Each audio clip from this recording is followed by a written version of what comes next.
Well, hi there, this is Ina from Taproot Tarot. Today I'm responding to Simon from Hermit's Cave to his VR Tarot Decks for Life. And this was a difficult list of decks to compile, but I managed to bring it down to 10. A lot of these were replaced by alternatives, and the list was definitely edited over the course of the day. But yeah, I haven't done a VR in a little while, and I have so many videos, so much content that I really want to get done. So many things that I've promised to make videos about, and one of these days I will get all this completed. But because of that, I've missed a lot of tags. I know a lot of you have done some really cool tags that I haven't responded to. I've been watching them though, as much as I have time for, and I really enjoy them. But I could not resist this one. It's so great. So these 10 decks are ones that have earned a permanent place in my collection. I have way more than this that I assume will not be leaving my collection as well. But like I said, over the course of the day, I edited my list, switched some things out, and even at the very last minute, I got up and switched one more out, and ended up with these 10 that for sure need to stay in my collection. I had a bunch that I started with that were more sentimental, like my core early decks, and at least one of those still remained. But, you know, I could do a whole list of just 10 sentimental decks, and I realized that's not what this tag was, and I ended up replacing them with ones that are more my workhorse decks, the ones that I just reach for, almost by impulse. But ones that are enough of a variety that they represent, you know, some of the different types of decks that are important to me. So let's start first with Rosenwald Redux Tarot by Robbie Fowler.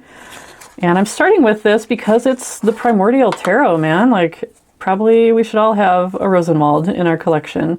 And I was so glad to be a part of Robbie's Kickstarter.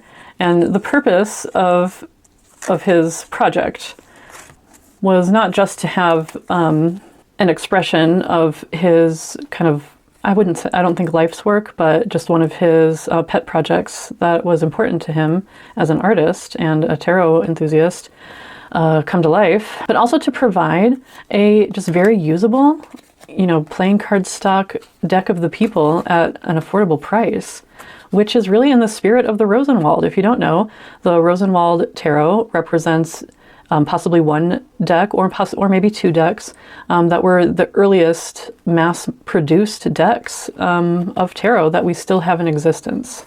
The very first tarot decks that still exist were the courtly decks that were hand-painted. And those were likely, I would say probably not the first decks. I think it's pretty likely that tarot, the game of Tarocchi, originated with the merchant class and working class folks, and was adopted in a fancier style by the nobility. This is Earth, Aquarius. But those decks were mass printed with the intention of using them up and chucking them in the fire when you were done with them. So we don't have the earliest ones left in existence, we can presume. These sheets were found in bookbindings, so they were preserved, and we're super lucky for that. I will try not to dork out too much on the history. I will post a video of my walkthrough of this with another Rosenwald Tarot, in which I talk about the history of it. I'll put a link in the description if you're interested. But the thing about Robbie's project was that it honors the tradition of this tarot deck, which was to be a tarot of the people. Here's Hope and Pisces. And you'll notice we've got some Minchiate cards, Scorpio. Those are not original to the Rosenwald Tarot deck. These are original art by Robbie Fowler. And he has reason to suspect that the original deck could have been more of a Minchiate. You know, you may have noticed we had some knights that were centaurs, for example. Here's Gemini. So he added Minchiate cards. Unlike a Minchiate, this is a 98 card deck, whereas the Minchiate is a 97 card deck, because this one does have, the original Rosenwald had the Pope, Papess, Emperor, and Empress in it. This is Prudence. Whereas the Minchiate only has 3 Emperor / Duke / Empress cards. Here's Fortitude or Strength. So it has one more card than a Minchiate would have, and can be used, here's the Empress, like a regular tarot deck, if you like. This is Capricorn, Libra, Charity. So I won't go through all of these, but what else did I have to say about this? I think I just wanted to say that this is made to be used. Here's Cancer. It's a deck of the people. It's made to be affordable. And I would, as a tarot history enthusiast, I would say that the Rosenwald is just kind of an essential part of my my tarot practice, Sagittarius. And this is a very usable, here's Virgo, a very usable and lovely deck. The Old Man, Temperance. Here's one of those Centaur Knights I was telling you about, the Knight of Batons. And a Pope. Oh, what happened here? I must have dropped these. Beautiful traditional Italian world or fame card. Sometimes trumpets is the fame card, sometimes the world is the fame card. Anyway, so that's deck number 1. Let's try not to make this too long though. Deck number 2 is one that if I'm not in the mood for any particular deck, this is going to be my default these days. This is a facsimile version of the Nicolas Conver. It is by the Bibliothèque Nationale, or it's from the Bibliothèque Nationale. It's a Douceur deck. And it is a facsimile. I love everything about it. The writing on the outside, the colors of the deck itself. It's often not even in the box. It's been put away for now. But a lot of times it's just in one of my cubby holes, sitting there ready to use at any moment. This is really my default preference for decks. I love facsimiles. I'm not one of those Marseille readers that scrutinizes details, and nothing against the folks who do. I prefer a more dreamy,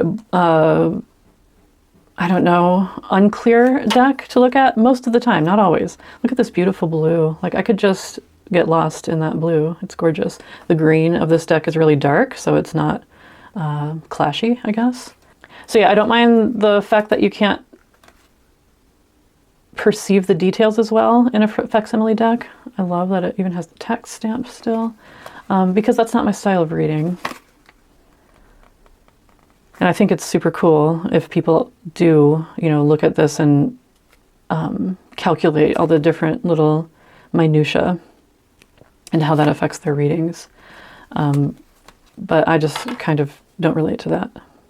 For example, you know, like, what does this little fold mean? Well, it doesn't mean anything. It's just the way the carver carved the woodblock. But if you want to imbue meaning into it, that is totally valid, and it's just not my style. So I don't mind kind of a wishy-washy, wibbly-wobbly visual effect of a facsimile deck. I actually prefer it. And I just find it kind of dreamy and something I can gaze into. So yeah, this I love. I absolutely love a moon card crustacean that is the same color as the water. That just really vibes well for me in most cases. So yeah, I love everything about this deck. I love the backs. I love the size. It's a little on the thick side, but it's pretty well broken in. But it's super sturdy, and yeah, it's my great all-around go-to deck. These are in no particular order, just the order that I stacked them up in. So here we have Pablo Robledo's Tarot de Marsella. I don't know which version this is. He's got a bunch of versions. The way it's numbered is a little odd. It would help if I were on the English side. I might be able to read it a little better. Let's see. It says 2A edition, if that's helpful to you. But this deck is amazing. I love it so much. The box is lovely. It's got this like spot gloss effect. The inside is amazing. The backs are amazing. The coloration is fantastic.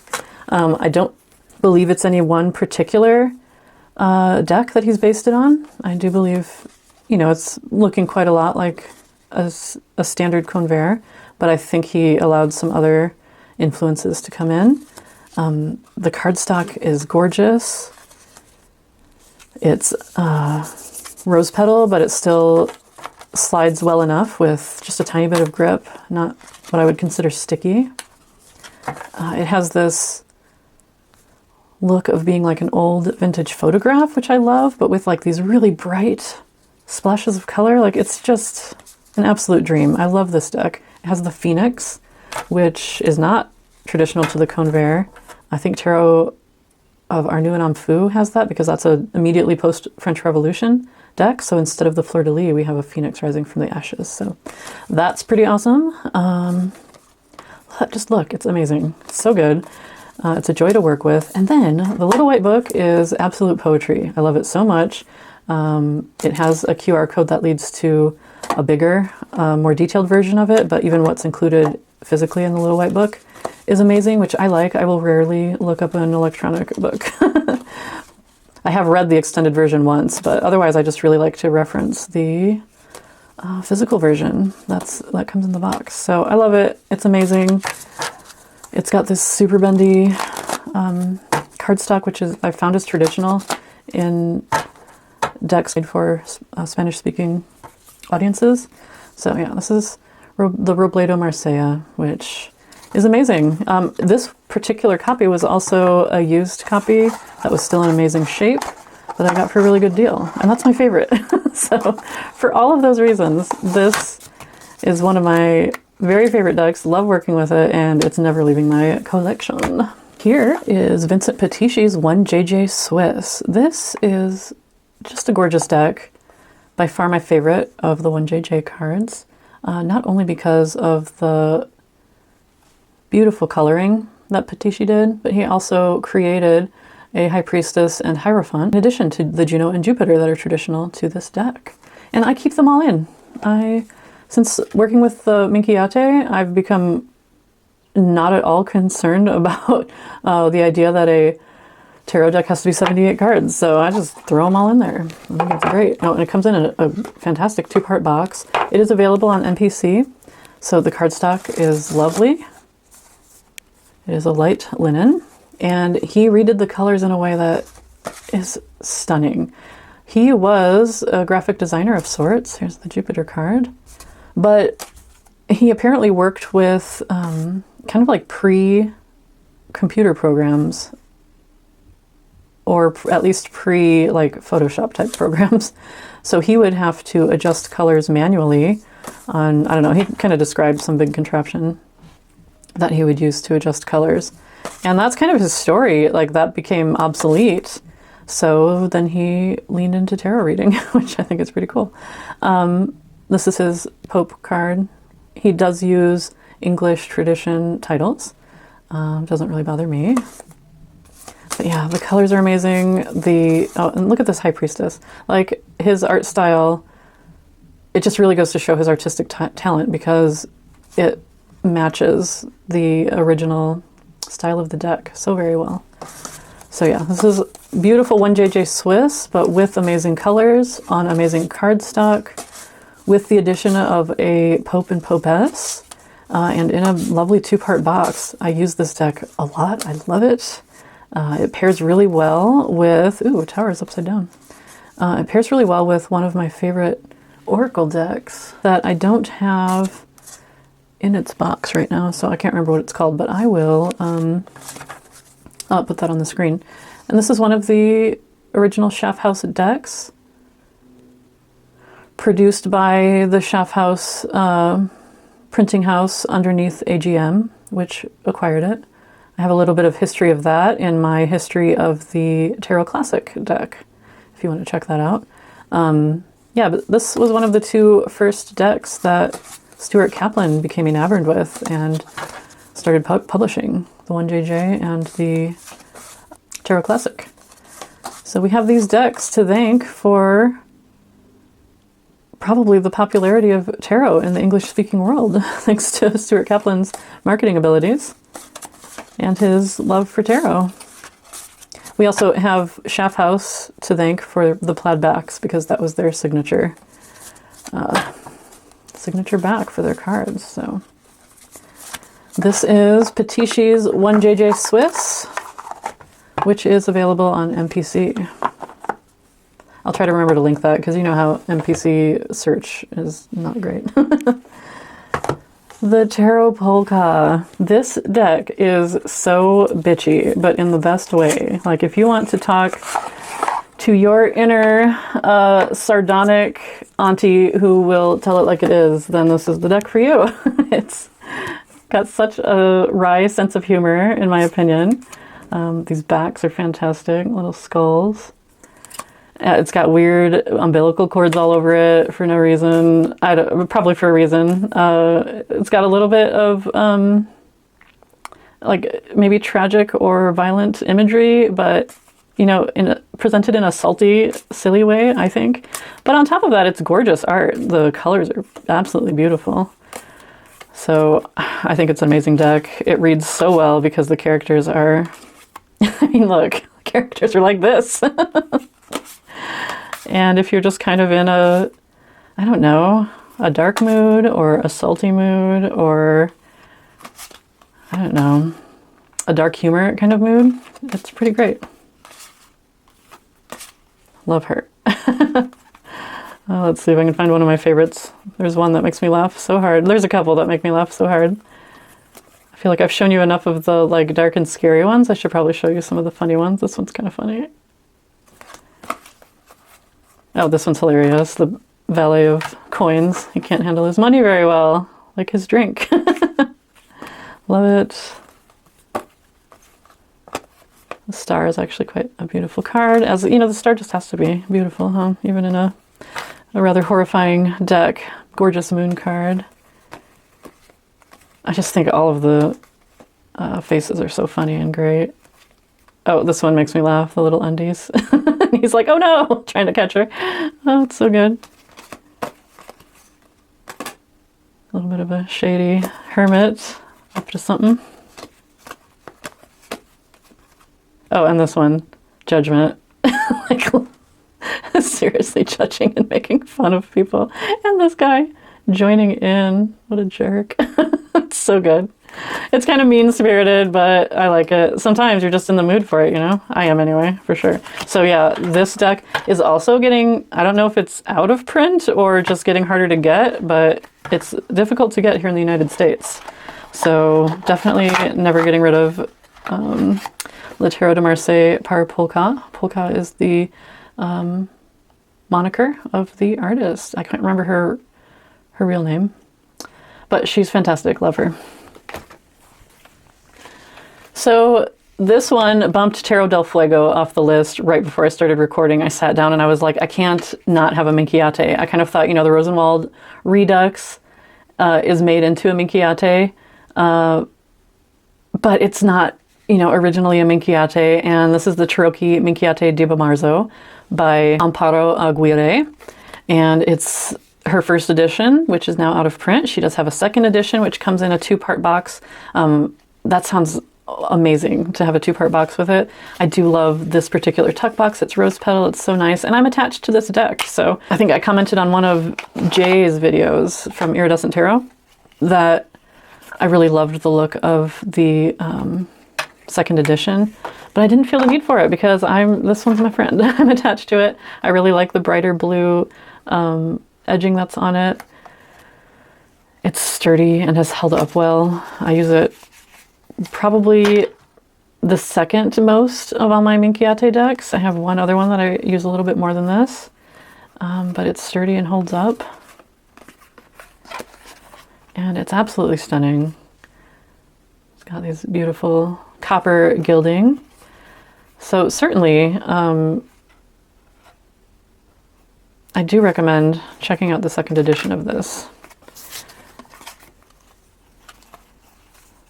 But these colors are just absolutely gorgeous. I must have dropped this. I don't know why it's all mixed up. I usually don't do reversals, or I don't read with reversals, so sometimes they just end up that way though, if I'm shuffling carelessly.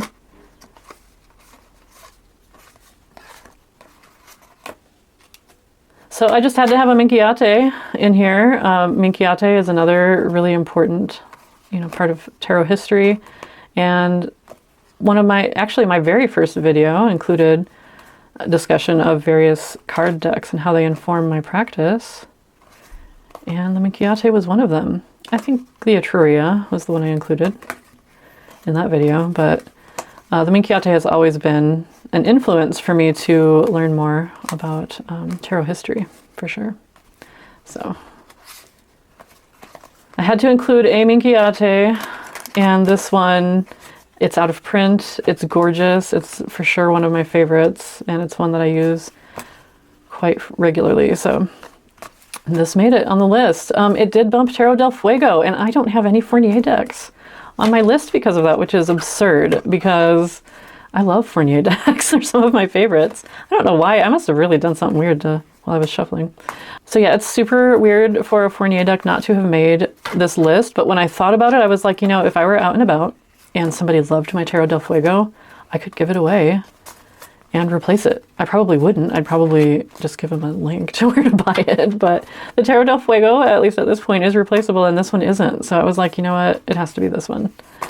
I do love the Tarot del Fuego, though. That's one that I just had a long, slow burn, if you will, of a process of that one kind of just becoming a really important deck from me, going all the way from not liking it at all, all the way to absolutely loving it. So that one is important, and also I chose this one instead.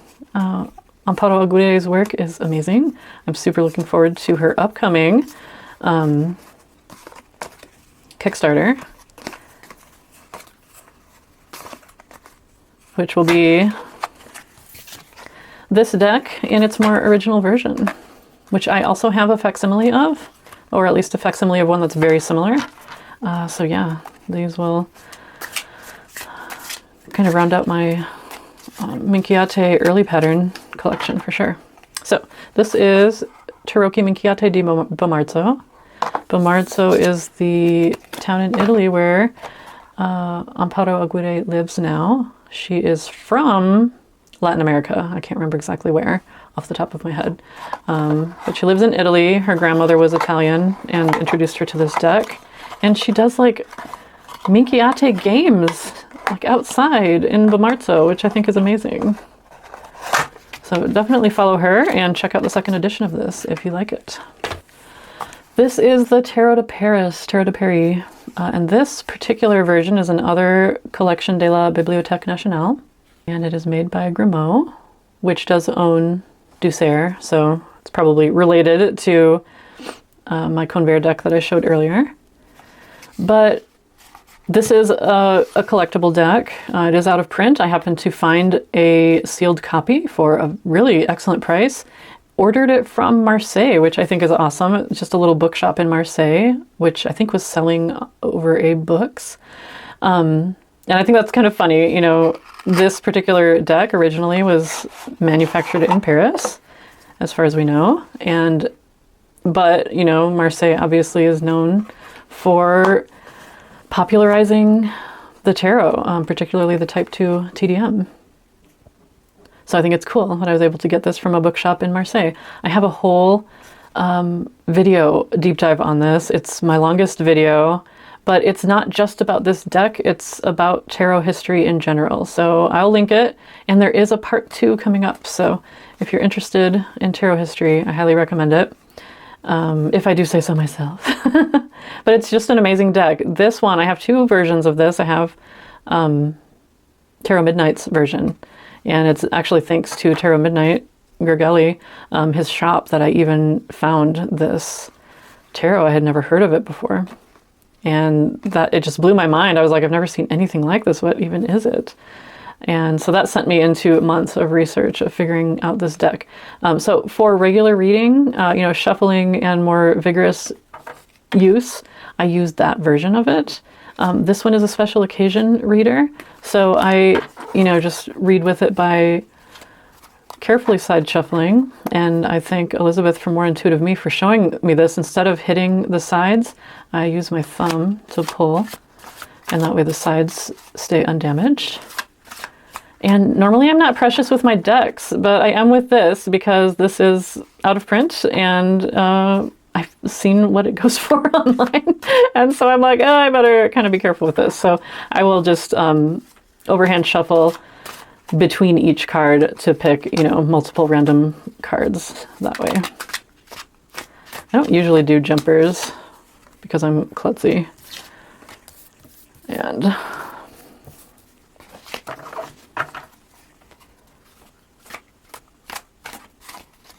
so that wasn't a real reading because I wasn't really in the mode of drawing cards, but so that's how I kind of randomized this one without having to riffle shuffle it.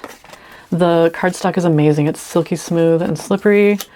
The corners are squared. I had intended to round it, but I never did. But yeah, this deck is just really special to me. And the part 2 is going to focus a little bit on a few things about the triumphs that I forgot to mention. And even some insights that I've had since making part 1.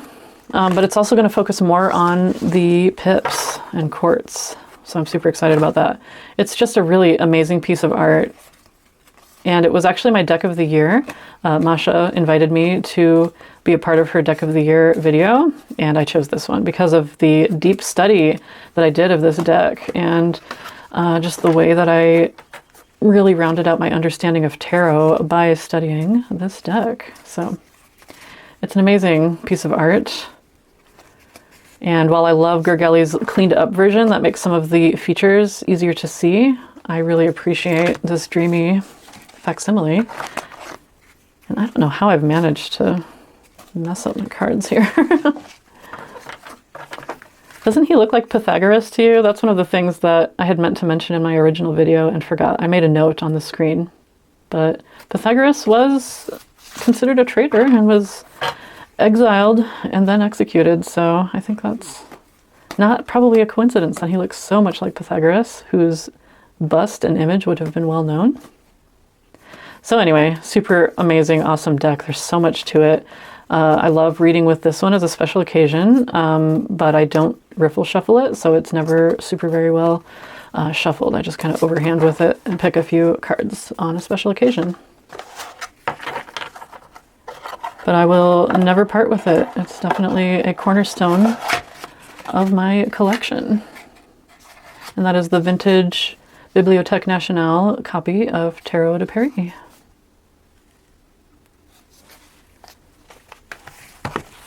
So, if you held a weapon to my head and made me choose a favorite TDM, I wouldn't want to. But if I had to, it would be the Dodal, probably. I think, I don't know, but maybe. So I had to have a Dodal, and my very favorite Dodal, I have several copies, including the Robledo one. I also have an artisan Dodal and like a weird vintage US Games one. I have a comparison of all those, so if you're interested, I will link that video in my description. It's called Compare This Travesty to My Other Dodal Decks or something to that effect. But this one's my favorite, and it is by Cartigram. And Agnes is a lovely human, and I enjoyed messaging back and forth with her. I love following her on Instagram as well. And this deck, look at this. I mean, it just smooth as butter. I mean, like there's no resistance. These are super strong linen cards, and yet they're so bendy and lovely. So this deck is fantastic. The colors are amazing. The texture is slidey but with some grip to it. A lot of facsimiles are in more like autumn colors. I like that this one is brighter. So I'm not 100% seasonal with my deck use, and usually I'm gonna reach for a facsimile deck anyway, but this one isn't quite, I don't know, this one could be used like in the middle of summer without feeling out of place, I think. But it would also be perfectly in place in the fall. Look at, like, the expressions are amazing. So this is an example of a type 1 TDM. We've got that funny bulbous thing and little flag that we also see on the Piedmont style, Italian style of TDM derivative. But I love it. It's an amazing deck, super usable, super readable, lovely, dreamy. I love everything about it. It's so good. Let me show you one of my favorite things. It has the all-time grumpiest Queen of Batons, and I love a grumpy Queen of Batons. So that's probably one of the main reasons that This is one of my favorite TDMs. Let's just see if we can find her.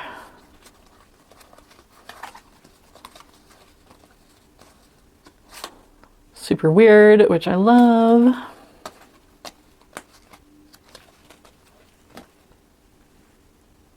Horses exchanging a glance. He's rolling his eyes, maybe? I don't know. Probably not. I love it. Oh, here we go. Look at her. Amazing. I love her so much. Her hair is a bit of a mess. Her crown is crooked. Her laurels are flopping off her head, and she's done. She's sick of your shit. Love her. But really, it's also gorgeous. I think the colors are magnificent.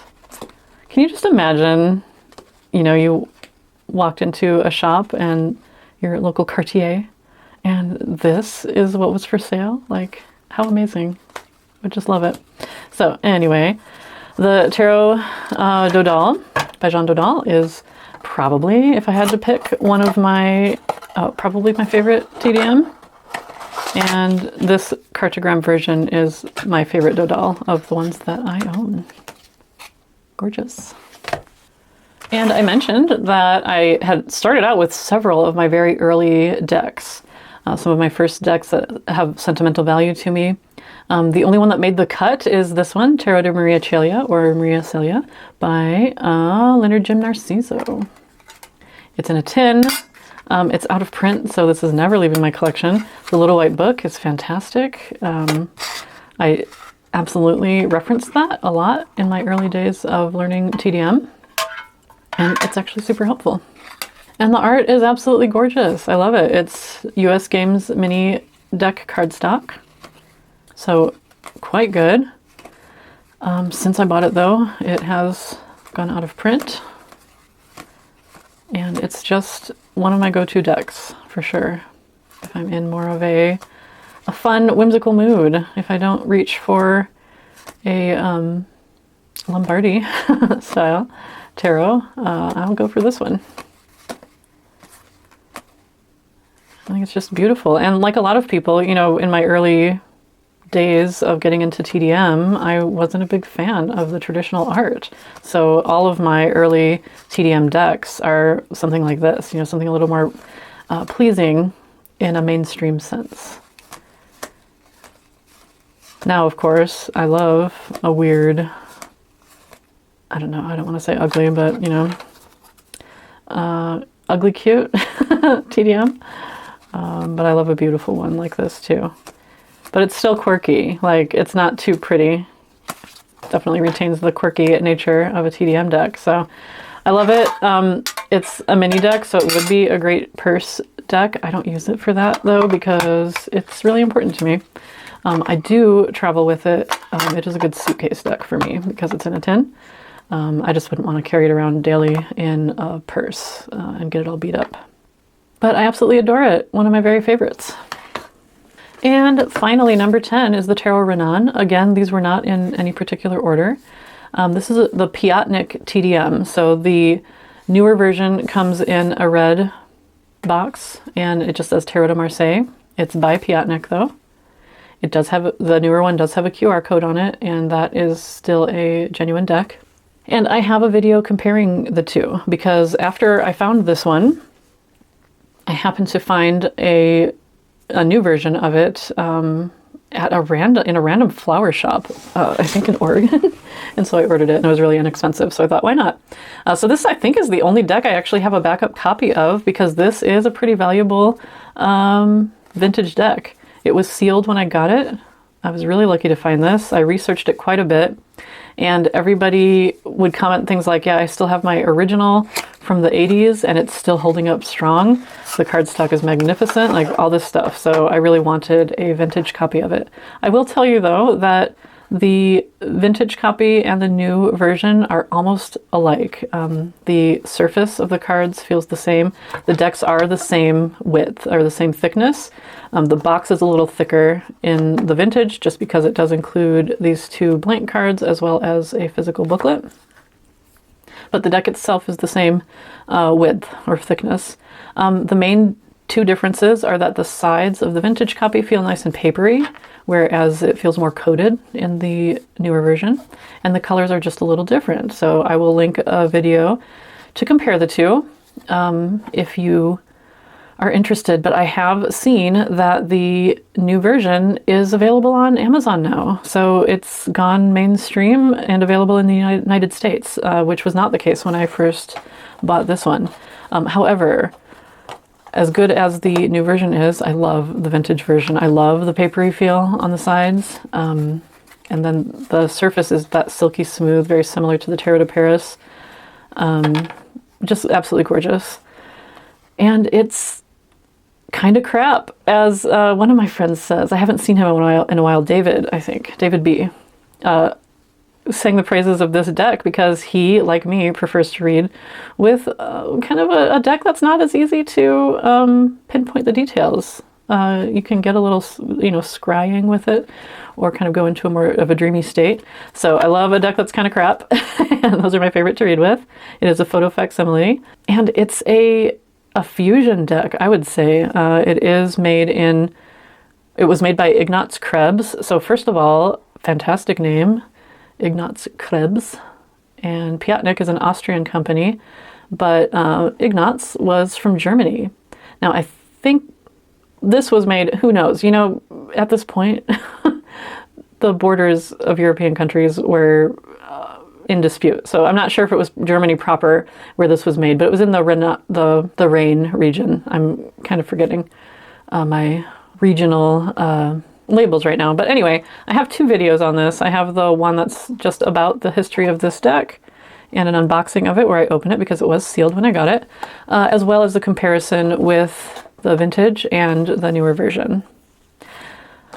So you can see there are just characteristics of type 1, type 2, Piedmont characteristics, or Piemontese, Lombardy characteristics, Lombardy pattern. The faces are ahead of their time. Like, you can't tell me that modern cartoonists weren't influenced by folk art like this. Like, it's amazing. I absolutely love it. So some of my absolute favorite faces of any deck ever. I don't know, maybe that's going a little far, but it's definitely there at the top. Look at her. She's not as grumpy as Dodal, but she's great. And she's holding a glove, which I love. So depending on how much you've offended her, you're either getting the club or the glove. Absolutely love it. So anyway, this is a deck that I reach for all the time. I have the modern in-print version, which is in a drawer. If this one ever starts wearing out and I feel like I should maybe preserve it and save it for special occasions, maybe I'll switch over to that one. But this one is it for me. Look how just weird and so great that this card is. It's just, love it. Like I said, though, the reviews that I read of this deck, or just people pontificating about it on Reddit and that kind of thing, really indicate that you can use this deck for decades and it won't even show any wear and tear. So we'll see if I ever do end up needing my backup copy. Possibly not. But you can even see how satiny that is. It's not gloss, but satiny and beautiful. So I think these 10 decks have really been kind of an indication of my core reading style. All of them are decks that I can read in my default way of reading. With the addition of, my expanded understanding of Minchiate cards and Juno and Jupiter, which are ones that I've pretty well familiarized with myself with. So yeah, this I would say is the core of my reading practice. These decks are going nowhere. They're in my collection forever. So thank you so much for joining me today. I'm looking forward to seeing more responses to this this prompt. I first heard about it on Ellen's channel, Moomin Tarot, and she's got a great video. And then of course I went and watched Simon's. So I'll link both of those, and I've seen a couple others, and I look forward to seeing more. So if you have a chance and want to participate, I hope to see it, because this is a great tag. I think it's a great way to get to know kind of your core, I don't know, important reading decks, or your default style of reading, I suppose. So thanks again for joining me, and you take good care. I'll talk to you next time. Bye.